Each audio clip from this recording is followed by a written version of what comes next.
Good morning दोस्तों, स्वागत है आपका आज के मुख्य समाचारों में। जी हाँ दोस्तों, आपको यहाँ पर देखने को मिलेंगी सुबह से लेकर शाम तक की तमाम बड़ी खबरें, मुख्य समाचार, ब्रेकिंग न्यूज अपडेट्स के रूप में। तो दोस्तों, आप सभी लोगों से रिक्वेस्ट है इस वीडियो को ज्यादा से ज्यादा लाइक और शेयर करें। तो दोस्तों, सीधे चलते हैं आज की पहली बड़ी खबर की ओर।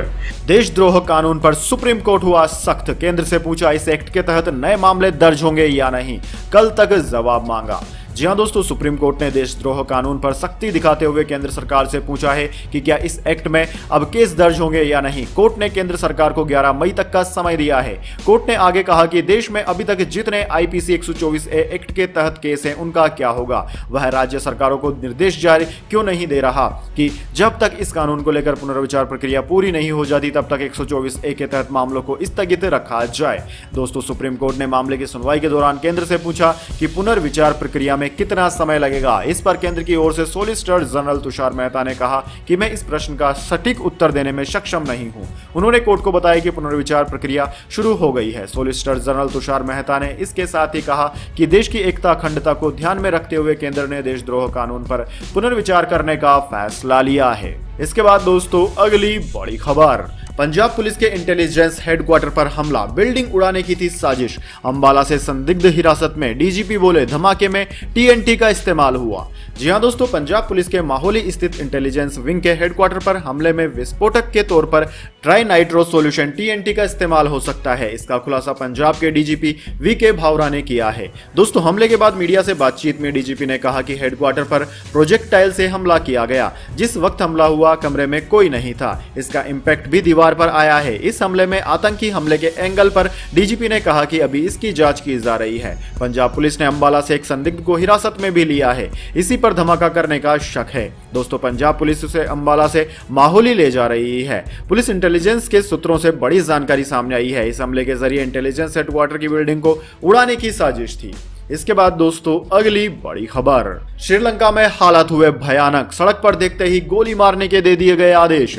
जी हां दोस्तों, श्रीलंका में इमरजेंसी लागू होने के बाद भी लोग सड़कों पर उतरकर हिंसक प्रदर्शन कर रहे हैं। जगह जगह वाहन जमा रहे हैं। ऐसे हिंसक विरोध को दबाने के लिए रक्षा मंत्रालय ने मंगलवार को शूट ऑन साइट, देखते ही गोली मार देने का आदेश जारी कर दिया है। दोस्तों, सोमवार को हुई हिंसा में सांसद समेत 5 लोगों की मौत हो गई थी। दोस्तों, आपकी जानकारी के लिए बता दें, श्रीलंका में महिंद्रा राजपक्षे ने सरकार विरोधी प्रदर्शनकारियों पर हमला करने और हिंसा फैलाने के बाद प्रधानमंत्री पद से इस्तीफा दे दिया था।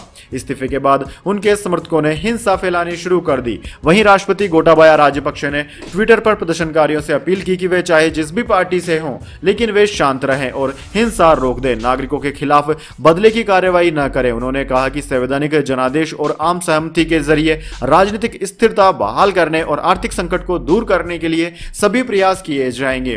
दोस्तों, महिंद्रा राजपक्षे के बेटे नमन ने मीडिया से बात करते हुए कहा कि ऐसी कई अफवाहें हैं कि उनके पिता महिंद्रा राजपक्षे देश छोड़कर भाग गए हैं, लेकिन वे देश छोड़कर नहीं भागे। उन्होंने कहा कि हम सब ऐसा नहीं करेंगे। खेल मंत्री रहे नमल ने कहा कि मेरे पिता सुरक्षित हैं, वह सुरक्षित स्थान पर हैं और परिवार से बात कर रहे हैं। इसके बाद दोस्तों, अगली बड़ी खबर।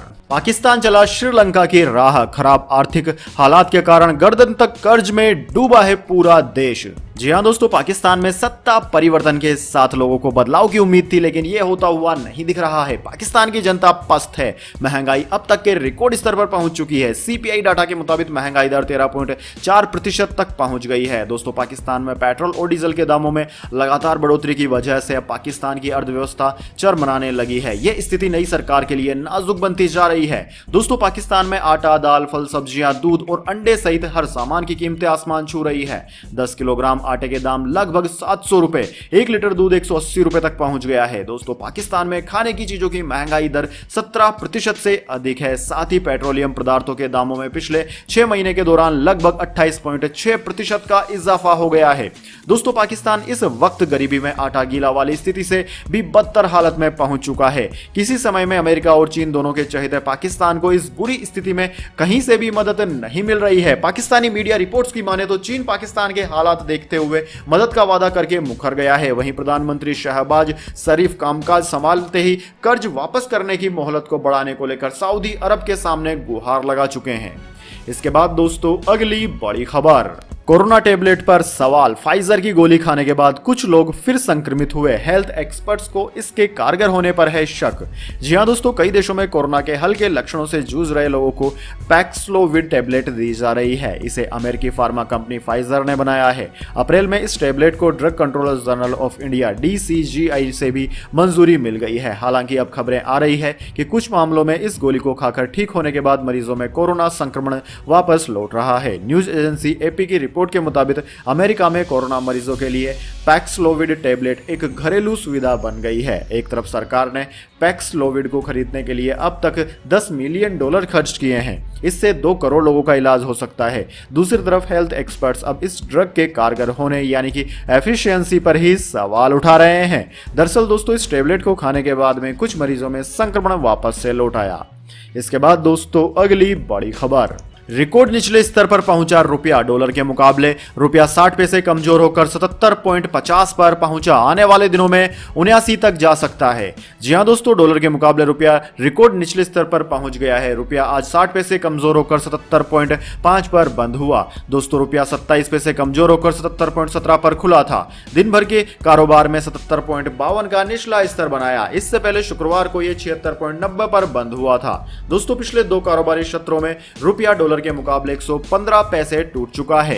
IIFL सिक्योरिटीज के वाइस प्रेसिडेंट अनुज गुप्ता ने कहा कि मजबूत अमेरिकी डॉलर, कमजोर एशियाई करेंसी, तेल की कीमतों समेत अन्य चीजों की महंगाई रुपए में कमजोरी के कारण है। आने वाले दिनों में रुपया कमजोर होकर 79 रुपए तक जा सकता है। इसके बाद दोस्तों, अगली बड़ी खबर, कांग्रेस में हो सकती है एक परिवार एक टिकट नियम की फिर से वापसी, चिंतन शिविर पर है निगाहें।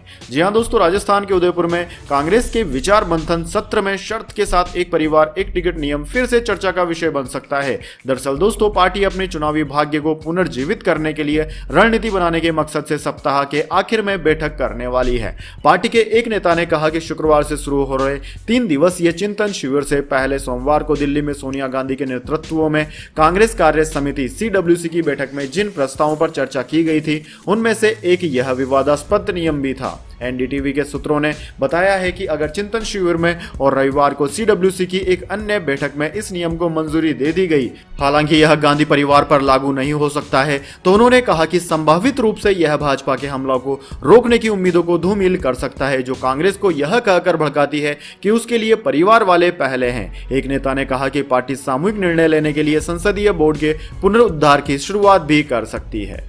इसके बाद दोस्तों, अगली बड़ी खबर, सरकार हर महीने 30,000 रुपए कमाने का देगी मौका, कॉलेज डिग्री की जरूरत नहीं, सिंधिया ने किया ऐलान।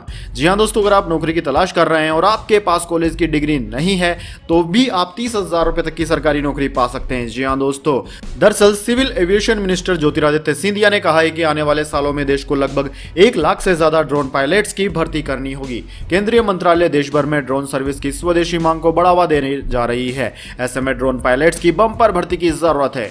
दोस्तों, ज्योतिरादित्य सिंधिया ने कहा कि 12वीं की कक्षा पास करने वाले व्यक्ति ड्रोन पायलट की ट्रेनिंग ले सकते हैं। इसके लिए किसी कॉलेज की डिग्री की जरूरत नहीं होती है। आने वाले सालों में करीब 1 लाख ड्रोन पायलट्स की जरूरत होगी। इसके लिए बस 2-3 महीने की ट्रेनिंग दी जाएगी। एक व्यक्ति लगभग 30,000 रुपए के मासिक वेतन के साथ ड्रोन पायलट की नौकरी कर सकता है। इसके बाद दोस्तों, अगली बड़ी खबर, चक्रवात असानी ने बदला रास्ता, आंध्र प्रदेश के तटीय इलाकों के लिए इंडियन मेट्रोलॉजी डिपार्टमेंट ने जारी किया रेड अलर्ट।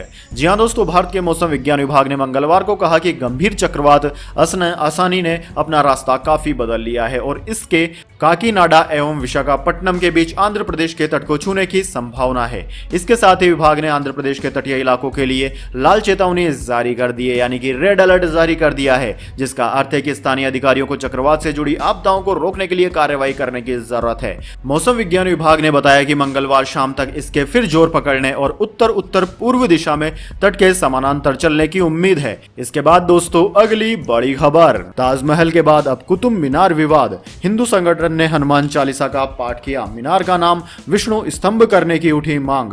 जी हां दोस्तों, दिल्ली स्थित कुतुब मीनार परिसर में हिंदू संगठनों ने हनुमान चालीसा का पाठ करके इसका नाम विष्णु स्तंभ करने की मांग की है। यूनाइटेड हिंदू फ्रंट का दावा है कि जैन और हिंदू मंदिरों को तोड़कर कुतुब मीनार को बनाया गया था। पुलिस ने संगठन के कुछ लोगों को हिरासत में ले लिया है। यह प्रदर्शन उस समय हुआ जब ताजमहल को तेजो महल बताकर उसके 22 कमरे खुलवाकर जांच कराने की मांग को लेकर इलाहाबाद हाईकोर्ट की लखनऊ बेंच में याचिका दाखिल की गई है।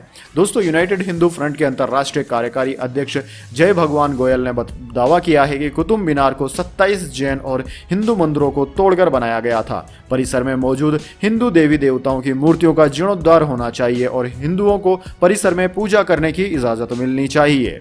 इसके बाद दोस्तों, अगली बड़ी खबर, गर्मी की उल्टी गिनती शुरू। उत्तर और मध्य भारत में सिर्फ 13 मई तक चलेगी लू, उसके बाद पारा गिरता जाएगा। जी हां दोस्तों, तेज गर्मी झेलते लोगों के लिए राहत भरी खबर है। मौसम विभाग ने कहा है कि 13 मई के बाद राजस्थान को छोड़कर देश में कहीं भी लू चलने के आसार नहीं है। हालांकि 11 से 13 मई तक दिल्ली, पंजाब, हरियाणा, उत्तर प्रदेश और आधे मध्य प्रदेश में गर्मी बढ़ेगी, लेकिन 14 मई से तापमान में लगातार गिरावट आनी शुरू हो जाएगी। दोस्तों, तापमान में गिरावट की यह स्थिति 24 मई तक रहेगी। हालांकि उसके बाद कुछ दिन तक तापमान में हल्की बढ़ोतरी हो सकती है। लेकिन केरल में मानसून के दस्तक देते ही पूरे मध्य भारत में प्री मानसून एक्टिविटी और बारिश शुरू हो जाएगी। दोस्तों, एक और अच्छी खबर यह है कि इस बार अंडमान में मानसून केरल से 12 से 13 दिन पहले पहुंचेगा। यह आमतौर पर 9 से 10 दिन पहले पहुंचता है। केरल में मानसून के पहुंचने की तारीख 1 जून है। इस हिसाब से अंडमान में मानसून 18 मई तक पहुंच जाएगा। इससे भी गर्मी से राहत मिलनी शुरू हो जाएगी।